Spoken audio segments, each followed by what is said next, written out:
I wrapped up work sooner than I usually do that day. No messages or calls buzzing my phone, I just figured I'd roll home early, catch my wife off guard in a good way. Thought it'd be cool to sit down for some food together, shoot the breeze, enjoy a chill night like normal folks. But when I walked through the door, this loud, wild laughter hit me, spilling out from the living room. I paused right by the entryway, staying out of view, wondering what the heck was so hilarious. Then her voice cut through, "Ladies, meet my walking doormat." The whole room cracked up again, like it was the punchline of the century. I stood there, stuck in place, ear tuned in. Seriously, he jumps at my every whim, shells out cash for whatever I want, doesn't even blink no matter how much I blow, she went on. I swear, I could probably order him to scrub the floor with his tongue, and he'd still check if I needed a refill on my coffee. More giggles exploded around her. My fingers clamped down hard on my keys, digging into my palm. Part of me wanted to storm in there, spit out some words, demand she explain herself, but my feet wouldn't budge. So I just kept eavesdropping. "Think I'm kidding?" she pressed. "Last week, I dropped a hint about that fancy spa retreat, you know, the pricey one, over dinner, real casual like. Next morning, bam, he's got it booked, didn't even hesitate." She sounded so smug, like it was a game she'd mastered, like I wasn't even human to her. One of her pals piped up, "Man, you've got it made. I'd kill for a husband that, well, that trainable." "Made?" my wife snorted back. "Ain't about luck, hon, it's all in how you play. Guilt trips, a little sugar when it suits you, maybe some crocodile tears for effect. Never fails." The crew chuckled again, and I caught the clink of a glass, probably someone toasting her brilliance. I slumped against the wall, eyes locked on the tiles below me. Her words kept looping in my brain, loud and relentless. I'd never second-guessed dropping cash on her, never paused when she asked for something. I figured I was looking out for my woman, being the husband she deserved. But to her, I was just a chump with a credit card, something to milk dry and laugh about later. Worse yet, it wasn't just her deal. Her buddies were in on it, cackling along. I was their evening's comedy special. Something twisted deep in my gut. I wasn't about to charge in there, guns blazing, or start a shouting match. Nah, they didn't get to see me squirm. So I spun on my heel and slipped back out the door.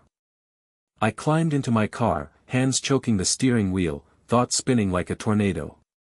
Every dime I'd handed over, every time I bent over backwards, it was all a big fat joke to her.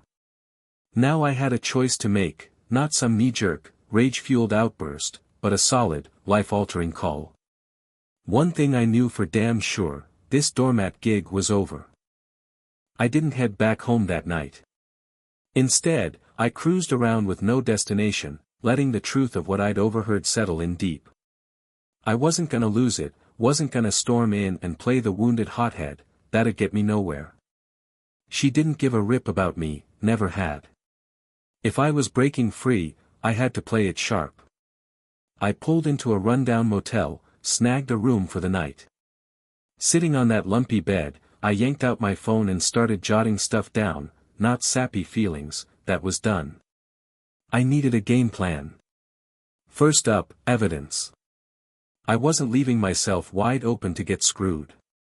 I had to catalog it all, every snarky dig, every time she twisted me around her finger, every way she treated me like an ATM. I'd never recorded her before, but that changed now. Any time she tossed out a jab or acted like I was her errand boy, I hit record, saved it tight. Next move, a lawyer. Not some random suit, but a pro who knew divorce and how to shield my wallet. I spent hours digging online, reviews, qualifications, the works. By the time the sun peeked up, I'd locked in an appointment. She wasn't getting a heads up. She'd find out when it was too late to squirm out of it. Next up, I tackled the money situation. I hopped online, cracked open our bank accounts, and started scribbling down every detail, how much cash we had sitting there, where it was all disappearing to. It didn't take a genius to see what I'd suspected for a while. She'd been blowing through it like a tornado for years, fancy shopping hauls, over-the-top trips, spa days that cost more than my truck. The proof was staring me in the face, plain as daylight, and I'd been the sucker who let it slide. That was over now. I set up a new account, just in my name, and started sliding funds over, nothing huge all at once, that'd tip her off, just little chunks here and there, quiet enough to fly under her radar until the trap was set. I also began axing our shared credit cards, one by one, keeping only the ones linked to me alone. Next time she tried to splurge on something ridiculous, she'd hit a brick wall. The toughest part? Acting like everything was still peachy. When I finally strolled back into the house, she didn't even glance up from her phone screen. "Where'd you disappear to?" she tossed out, all casual, like she was asking about the weather. "Work dragged on late," I fibbed, smooth as butter. She didn't dig deeper, she never did. As long as the cash kept flowing her way, I could have been on the moon for all she cared. That was my ace in the hole. For the next few weeks, I played the part like an Oscar winner. I flashed smiles, bobbed my head when she dropped another greedy demand, kept up the act of the whipped husband she had me pegged as. But behind her back, I was tearing down her little empire. I swapped out passwords on my personal stuff, locked her out of my accounts. I tweaked my insurance policies, scratched her name off as beneficiary. Anything I could legally yank her from, like assets and deeds, I did it, all hush-hush. I even started scoping out a new pad, something simple, just for me to start fresh. My lawyer was a rock star, sharp, no nonsense. He helped me whip up divorce papers that handed her exactly what she'd brought to the table, zilch. The day I put my signature on those pages, I swear I felt 50 pounds lighter, like I could breathe again. Now I just had to bide my time, wait for the perfect second to flip her world upside down, and I had a hunch exactly when that'd be. The chance dropped in my lap quicker than I figured. Barely a week after I'd locked everything down, she had her crew over again, same old gang, same vibe, same plastic grins all around. I went along with it, same as ever, said hey, poured drinks, acted like the clueless dope they all took me for. They hardly noticed me, treating me like I was part of the furniture. That was cool by me. Tonight, they were in for a wake-up call. We're halfway through dinner when she does what I knew was coming. "We gotta plan another girl's getaway," she says, twirling her wine glass like some queen. "Bigger this time, maybe Europe, huh?" One of her buddies gasps, all dramatic, "Oh my gosh, yes. Italy. Greece. Why not both?" My wife fires back, smirking like she owns the world. "I've got my personal ATM sitting right here." She jerks her head my way, not even bothering to look at me. Bingo, that's my cue. I dig into my pocket, fish out the envelope, and slap it on the table right in front of her. "What's this supposed to be?" she asks, scrunching her face up. "Go ahead, open it," I say, kicking back in my chair, cool as a cucumber. She pauses, then slices it open with one of her perfect nails and tugs out the stack of papers. At first, she's clueless, just schemes the top page, lips twitching like she's reading a grocery list. Then she flips to page 2, then 3, and the whole room goes dead quiet.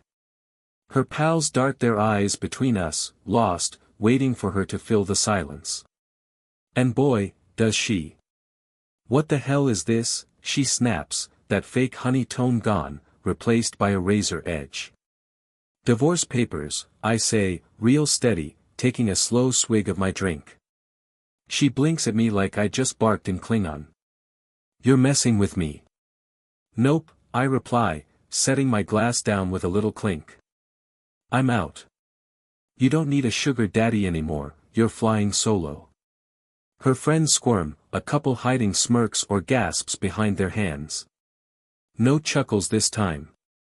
She dives back into the papers, flipping pages like a madwoman. Then she spots it, the part where I'd already locked it all down, accounts shut off, assets she can't touch, not a dime of support coming her way. The color drains from her face, like someone pulled the plug. You can't pull this, she stutters, eyes snapping up to mine. You can't just, oh, I can, I cut in, sharp and final, and I already have. The room went quiet as a graveyard. She swung her head toward her buddies, hunting for a lifeline, but the vibe had shifted hard. They weren't leaping to prop her up, nah, a couple of them were even smirking, soaking up the drama like it was free popcorn at a movie. You knew, she hissed at me, her eyes lighting up as the penny finally dropped. You knew, and I planned it out, I cut in, setting her straight. Just like you schemed every time you twisted me around your finger, like you crowed about it to this crew. I waved a hand around the table, casual as can be. I paid attention, and I figured it out. Her jaw flapped open, then shut, nothing coming out, like a fish out of water. One of her pals let a soft laugh slip, barely hiding it. Another just nursed her whine, eyes glued to the show like she'd tuned into some daytime drama. My wife, well, ex-wife pretty soon, got it right then, she wasn't just losing me, her whole cushy setup was tanking. I shoved my chair back, got to my feet, and tugged my jacket closed. This doormat's clocked out, I said, real easy. Have a blast with your meal. Then I strolled out. Left that house behind without a backward glance. Didn't hang around to catch her comeback or peek at her face, none of that mattered anymore. My chapter in her book was done. Most of my stuff was already stashed in my new spot, so I didn't need to swing back. Locks were getting swapped out soon, and all the money strings snipped clean. She couldn't dip into my accounts, couldn't swipe a card, zip, nada, zilch. Come morning, my phone started blowing up. First, it was pure rage, yelling, cussing me out, ordering me to crawl back and clean up this disaster I made. I let it all funnel straight to voicemail, didn't even flinch. Then the texts rolled in, threats, guilt trips, every trick she'd ever pulled. She threw the whole playbook at me, but this time, it bounced right off. I didn't bite, didn't type a word back. Then, nothing. That's when it sank in for her. Next time she swiped her card, it got slapped down, declined. She logged into what used to be our joint account. Empty as a ghost town. Called the bank in a panic. They told her she didn't have a say in it anymore. Her whole world, the plush life she'd stacked up on my dime, was falling apart like a cheap house of cards. She hit up her girlfriends, fishing for a shoulder to cry on, but instead of hugs, she got shrugs. Those same chicks who'd giggled along, egging her on to bleed me dry, were nowhere to be found now. Better yet, they were getting a kick out of her crash. Later on, somebody, I don't know who, slid me screenshots from their group chat, probably just to rub it in her face. She actually thought he'd bankroll her forever, too funny. She had it coming, treated him like dirt, and now she's eating it. Dumb move. If you're gonna squeeze a guy dry, at least don't clown him to his face. Those weren't her ride-or-dies, they'd just been biding their time, waiting for her to trip so they could point and laugh. She tried hitting them up one by one. Some ghosted her flat out, others fed her lame lines, oh, I'm swamped right now. Gotta focus on me for a bit. Good luck, hope it works out. Hollow nonsense. She was on her own, flapping in the wind. I never saw her face to face after that, but word got around plenty. She had to scale back everything, her big shot lifestyle, her wild dreams, even the house she couldn't pay for anymore. Out went the trips, the shopping binges, the non-stop pampering, poof, history. She even took a swing at me again eventually. Started with a trickle of messages, sorries, sob stories, then straight up begging. I screwed up, I get it now, can we talk? I don't want cash, just tell me why you pulled this. Please, I'm drowning here. I skimmed M, then let M sit, didn't owe her a reply. She'd already shown me what I was to her, a walking wallet, a pushover, nothing real. Now that well was dry, and good riddance. Shutting her out wasn't even hard, I'd checked out way before I dropped those papers on her. What threw me, though, was how fast I settled into my new groove. For the first time in forever, I wasn't running on empty, wasn't stretched thin keeping up with somebody who saw me as a meal ticket. I'd wake up in my new place, nothing fancy, just a clean, modern little spot that was all mine. No overpriced decor she'd picked, no useless junk piling up, just quiet, easy peace. Those first few days felt off, not 'cause I wanted her back, I didn't give a damn, but 'cause I'd spent so long jumping through her hoops, I'd forgotten what it was like to call my own shots. No more eyeballing my bank balance, stressing over what she'd drained that week. No random hits for purses or spa crap I couldn't pronounce. No nagging, no orders, just me, finally steering the ship. I dove headfirst into my job, not to dodge my feelings, but because I damn well wanted to.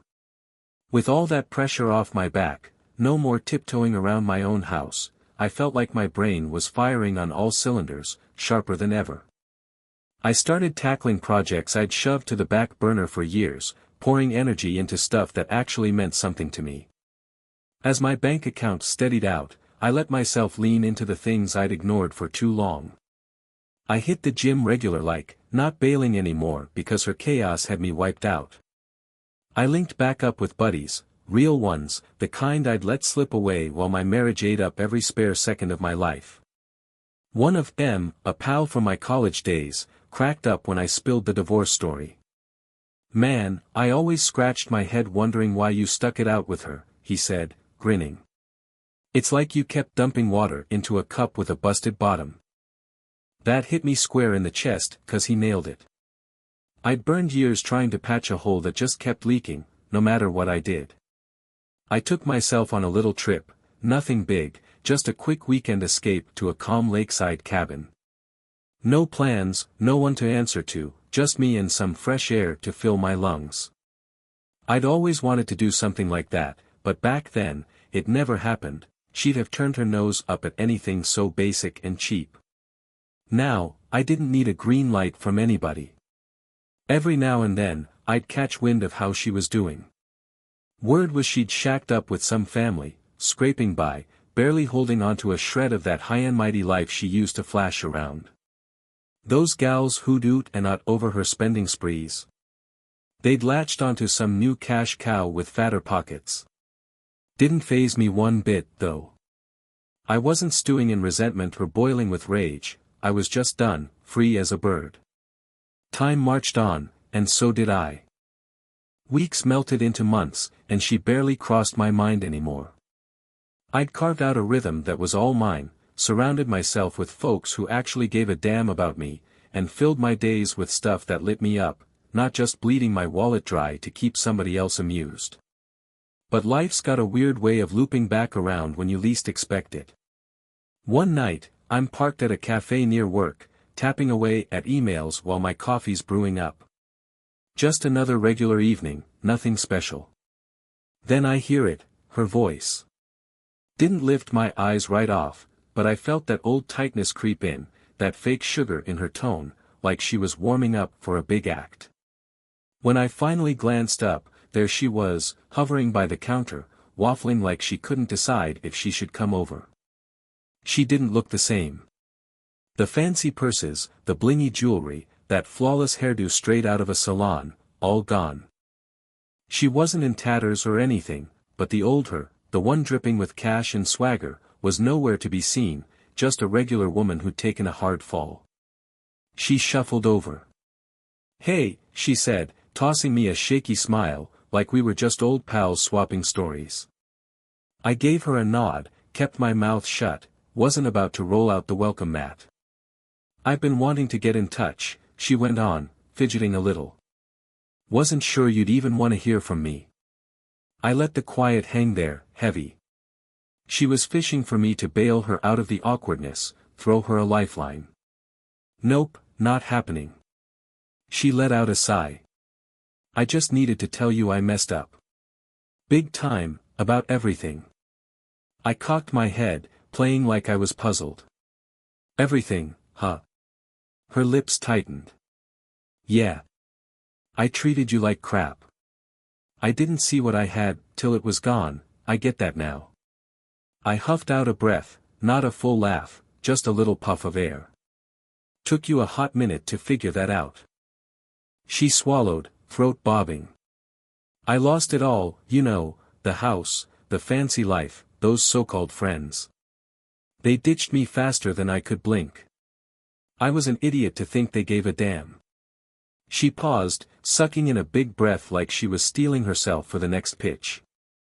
I miss you, she said. I miss what we had. I let that float there for a beat before I opened my mouth. We never had a we, I told her flat out.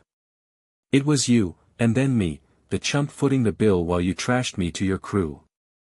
She flinched, caught off guard, like she thought I'd softened up over time, maybe sanded down the edges of how rotten it had been. No dice. She reached out, fingers twitching toward my hand, but I slid it back before she got close. I just thought, maybe we could sit down, talk it out. Start fresh or something. I shook my head, slow and firm. Ain't nothing to start. Her eyes started shimmering, tears welling up, but it didn't move me. Real or fake, I couldn't care less, didn't change a thing. She'd spent years chipping away at me, treating me like some handy gadget for her life. Figured I'd always be there, ready to patch it up, keep playing her game. She'd bet wrong. I snatched up my coffee, got to my feet, and gave her one last look. Look after yourself, I said, simple as that. Then, just like I'd done before, I turned and walked off.